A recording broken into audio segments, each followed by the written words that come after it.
We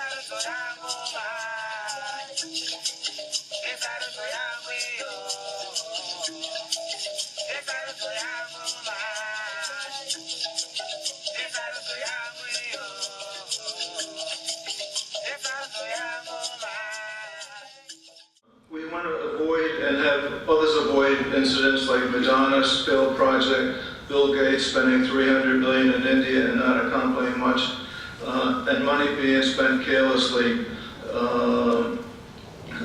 by guys like Greg Mortensen, who wrote two cups of tea. I took away 1 cup because I think he exaggerates.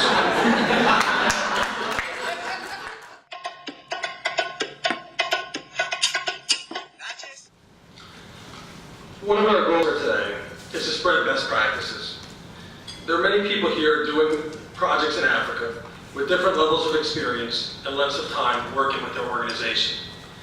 We feel that by working together is important. If you have a problem, hopefully through discussion, asking questions, and collaborating, we can come up with a practical solution.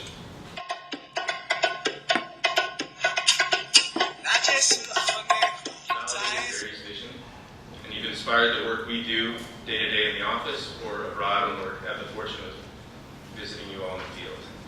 I hope you can also be inspired by one another in the knowledge that there are other anti-conformists and troublemakers in this crowd, and you can build on each other's strengths. I know what you guys are all thinking. Where's Isaiah Washington? How am I going to make it to the meeting without hearing his words of wisdom? No, we didn't drop Isaiah as a project. He just had to work today. But if you miss Isaiah, you can go and pick up his newest book, A Man from Another Land. He's on a book signing tour. It's important to understand that they are also human beings, and receiving is good, but they also love to give. So participation is the key. If you are working wherever you are with people, with community members, make sure that get them involved. And that we would not be where we are today without the engagement of the community in Burundi. It has been really a model in the country. We are being asked to go to many different places, but we cannot do that because we want to achieve our mission in a way that we want to.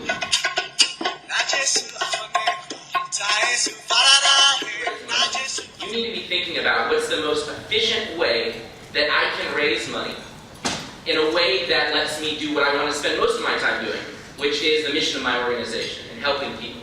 And so there's 3 kind of ways or framework to think about to process this information.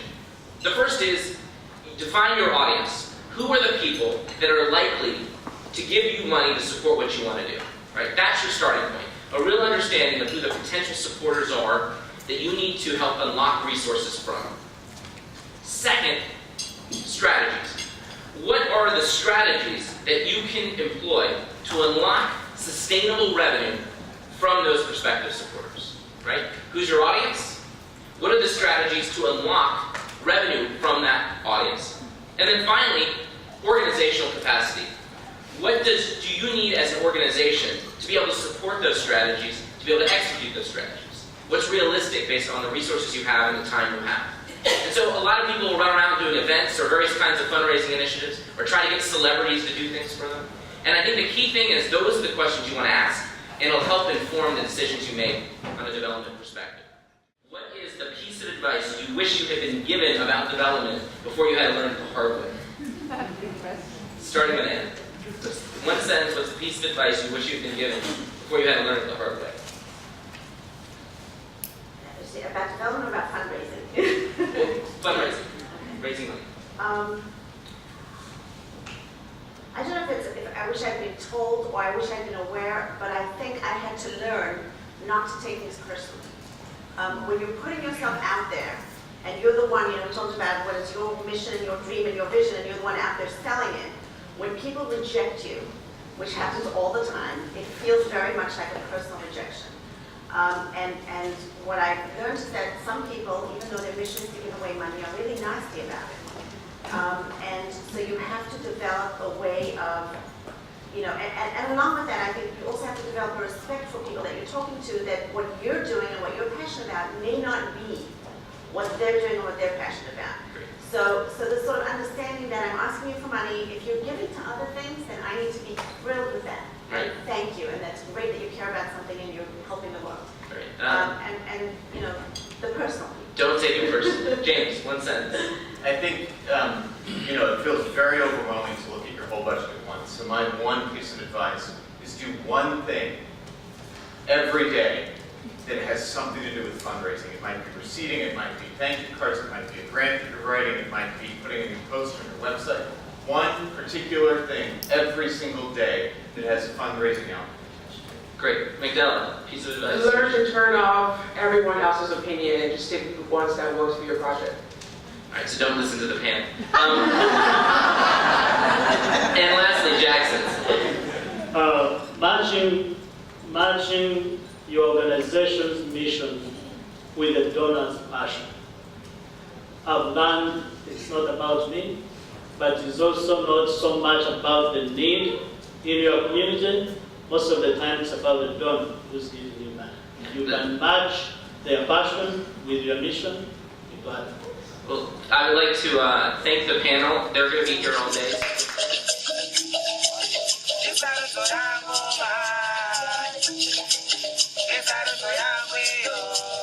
This little pencil here is what got me into Columbia University. This pencil here is one reason I'm here.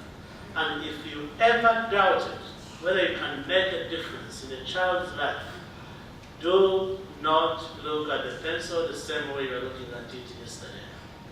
And Barry Segal and Segal Family Foundation have provided so many pencils, hundreds, thousands of pencils, and because of that, a child will stay in school today. A woman will give back to her the child. And because of that, I thank you. You inspire me, and I'm so honored and blessed to be here today.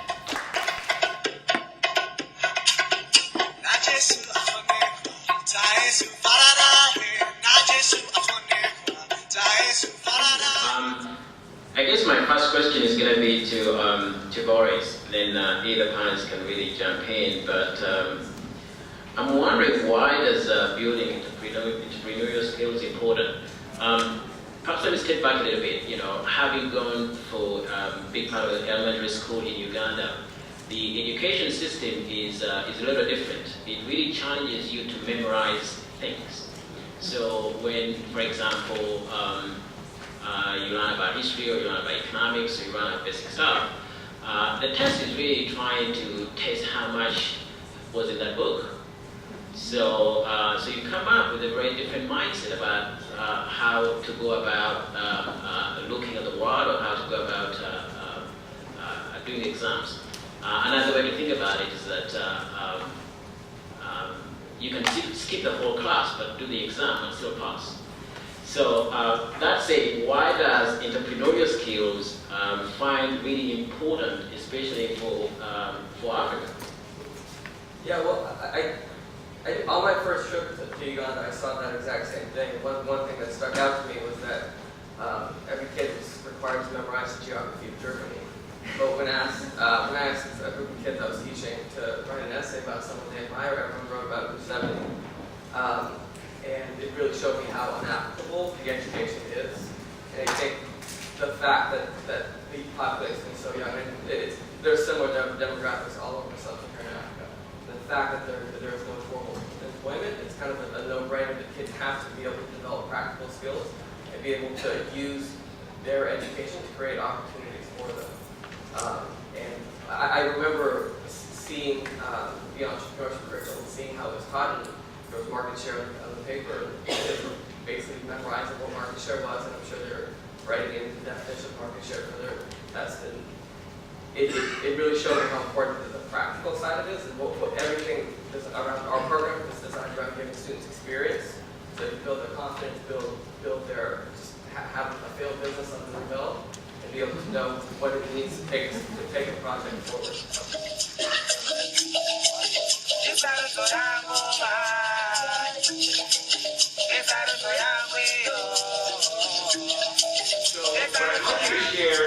examples as things that you ruled out that you're not going to do to help create more clarity of what you are going to do. And I'll start with you. Yeah, I think in the final analysis, our final analysis, the truth is that these women have nobody, they have no power. That's the problem. So nobody in the end really cares. I know it sounds provocative, but it is true. Women are, by and large, a commodity. And I think that has to change. Who can change that? Well, I say something that some people will think this is blaming the victim. It's not blaming the victim. I think it's women themselves. If they stand up, then it will not happen to them. And one strategy is not to rely on all the others, but rely on women. Create spaces where they can find, as I said, their voice and their power, their ability. I think that is the strategy. Don't do all the other things. Don't speak for them. Don't do that kind of thing. Oh, that's the second best.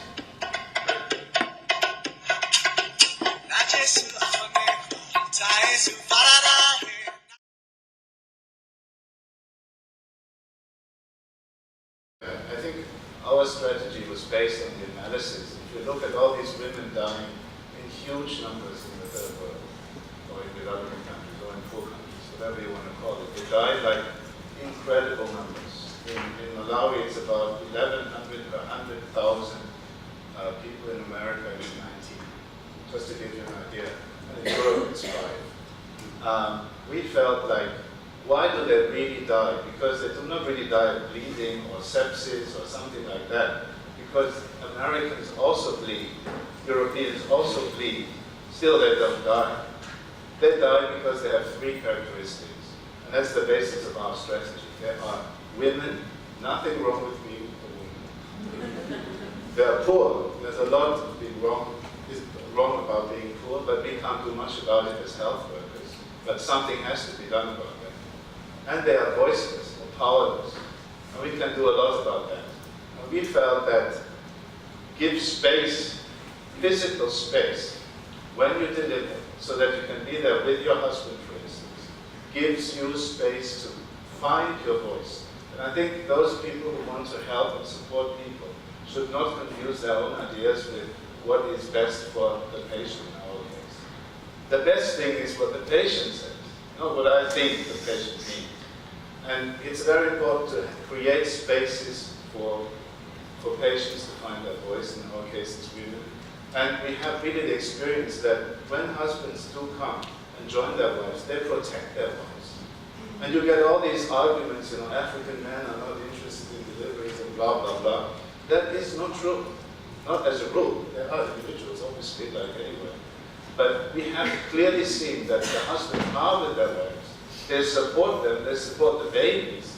And I'm pretty sure if you have gone through labor as a man and understand for the first time why it's called labor, you have not the desire to put your wife through this 10 times. At the end of the day, what 1 or 2 or 3 things do you hope the group heard from you that you wanted to share? That a woman is worth it.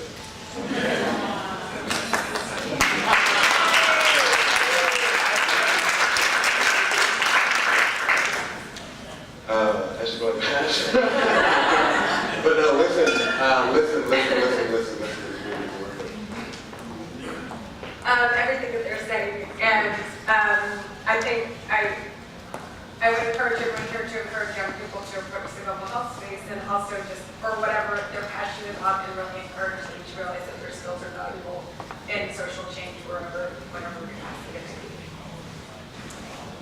I would like people to remember that when provided good and accurate information and services, young people can make good decisions about their sexual health.